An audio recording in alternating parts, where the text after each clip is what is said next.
Dans tous les systèmes marchands qu'on puisse imaginer, il y aura toujours la guerre commerciale. Vous mettez 2 vendeurs de carottes sur le même marché, ils sont en guerre commerciale. Qu'est-ce que cela impacte à la fois dans notre quotidien, dans notre organisation et sur le plan même de notre histoire. En termes d'organisation, c'est même pas que la guerre commerciale nous divise, c'est qu'elle nous oppose, c'est quand même pire. C'est un système dans lequel on est toujours en tension, avec un système gagnant-perdant. Il n'y a pas de système gagnant-gagnant dans un système marchand, c'est pas possible. Pour gagner la guerre commerciale, il faut avoir le prix le plus compétitif, généralement. Ça pousse plutôt à la médiocrité. Parce que pour avoir le prix le plus compétitif, qu'est-ce qu'on doit faire ? C'est là quand je vous dis que les répercussions, elles sont nombreuses et très très lourdes.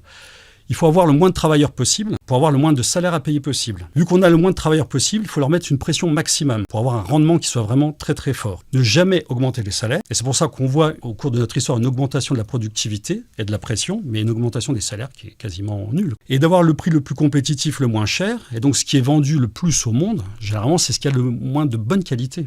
On fabrique ces vêtements-là, pourquoi ? Parce qu'ils sont les moins chers possibles, donc forcément ils vont être le plus jetables possible par rapport aux autres, et parce qu'il faut avoir le prix le plus compétitif.